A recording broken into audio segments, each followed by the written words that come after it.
viena lieta, par ko mēs noteikti gribēsim vienoties ar projekta dalībniekiem, saskatīt visu to, ko mēs piedāvāsim, ko piedāvās eksperti, kurus mēs piemeklēsim atbilstoši vajadzībām, iestrādāt to savā ikdienas praksē.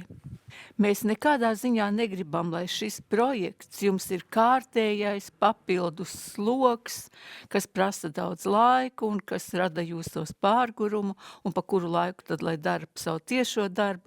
Mēs gribam kopīgiem spēkiem parādīt, pierādīt un nosvinēt, ka kultūras norises un pilsoniskā līdzdalība ir tieši tas, ko mūsdienu skolā māca un mācās, un ka tā ir tā paplašinātā mācīšanās pieredze, ko tad jau piemin arī Izglītības un zinātnes ministrijas kolēģi. Tātad jums būs jāatrod jautājums, kas ir aktuāls un ar kuru jūs vēlaties darboties, kuru jūs vēlaties risināt. Šis process sāksies jau gatavojot pieteikumu anketu, un kā jau Agnes teica, jums nav viss jāizdara līdz pieteikšanās brīdim, bet jums ir jāparāda un jāpierāda, ka jūs to darāt kopā. Nevis jums ir darbs ar skolēniem, bet skolēni dara darbu, un jūs palīdzat, esat blakus tur un tad, kad tas nepieciešams. Māciet skolēniem vērot apkārtējo pasauli. Sevi, savus līdzcilvēkus, kopienā notiekošos procesus un arī kultūras norises. Māciet viņiem ieraudzīt tavus vēstījumus, kas tur ir iestrādāti, un tad domāt par to, kā tas ir pie mums. Kaut vai pieminēsim dažas no ļoti populārām jūsu augstu vērtētām norisēm, izrādes vēlēšanās un klusētāji un distance un viss, kas nav saredzams. Daudzi no jums ir teikuši, tas ir tieši par to, kas mūsu klasē ir aktuāli. Tas ir tieši par to, kā tas notiek mūsu skolā. Tas ir tieši par zemo vēlētāju aktivitāti mūsu ciematā pašvaldībā.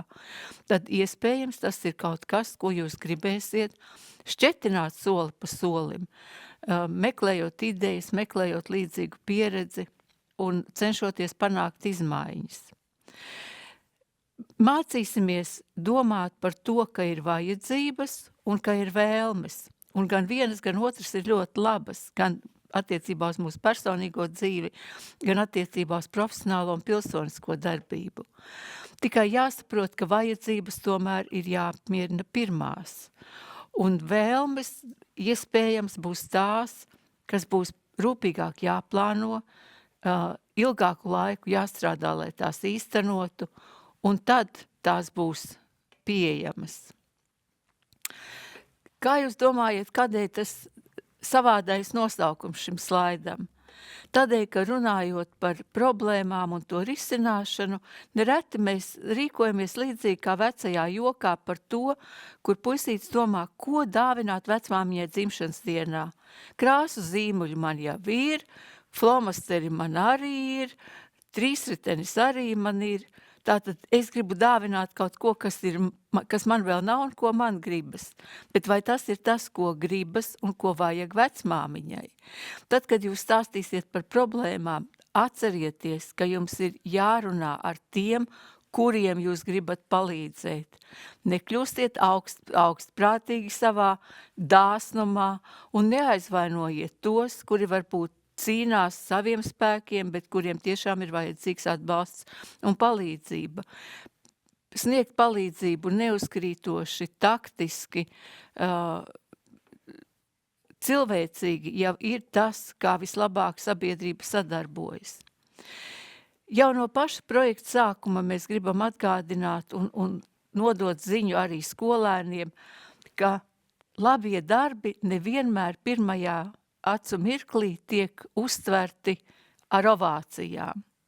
Un šeit ir konkrēts piemērs no kādus atpakaļ īstenota līdzīga projekta Latvijā, no Latvijas austrumu puses, no Briežciema, kur skolēni bija izdomājuši darīt ļoti labu darbu, pilnveidojot apkārtējo vidi, izremontējot kāpņu telpu mājā, kur bija gan dzīvokļi, gan skolas bibliotēka un dažas mācību telpas. Un kad izrādījās, ka ne visi kaimiņi uzreiz par to ir sajūsmā, ka viņiem nācās sastapties ar pretestību, ar šaubām, ar noliegumu, un tas ir tas mirklis, kad tik viegli atmest ar roku un teikt, nu, ja jau viņiem nevajag, mēs arī varam nedarīt. Bet ja tu turpini, izskaidro un pārliecini, tad pēc tam viņi cienā ar tēju un saka, tie bērni gan mūsu ciematā ir brīnišķīgi. Padomājiet par šādām iespējām, par šādām sadarbības praksēm, jo tas būs tas, kas mūsu skolēniem, mūsu bērniem un jauniešiem noderēs visā dzīves laikā, neatkarīgi no mācību priekšmeta vai izglītības pakāpes. Tātad, kādus labumus, kādus burkānus, kādu interesi mēs varam piedāvāt jums tiem, kuri nolems darīt šo darbiņu un strādāt kopā ar mums. Vispirms tā ir iespēja veidot jaunus sadarbības tīklus, regulāri tikties ar citiem entuziasma pilniem, pozitīvi domājošiem kolēģiem. Tā būs papildus iespēja gan jums, gan jūsu skolēniem, iepazīt vēl citas kultūras norises, jo tas, kas ir Latvijas skolas somā, tas paliek jūsu rīcībā un to jūs plānojat un īstenojat, kā ir līdz šim. Šeit būs papildus iespēja iet dziļumā, ja mēs iedomājamies domu karti, kur vidū ir centrālais uzdevums kultūras pieejamība bērniem un jauniešiem, tad tagad mēs pa vienu kāju ejam šim zirneklim dziļumā, ko tad mēs varam pilsoniskās līdzdalības ziņā palīdzēt ar kultūras norisēm.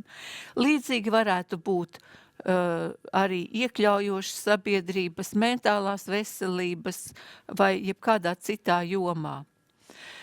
Tātad jums būs iespēja strādāt pie kāda jautājuma, kas tiešām ir aktuāls jūsu skolēniem vai jūsu ciematā, un varbūt tas ir tas, ka seniori nekur netiek uz nekādiem kopīgiem pasākumiem, kultūras nams ir pustukšs, seniori savās mājās, kaut kas tur nav kārtībā.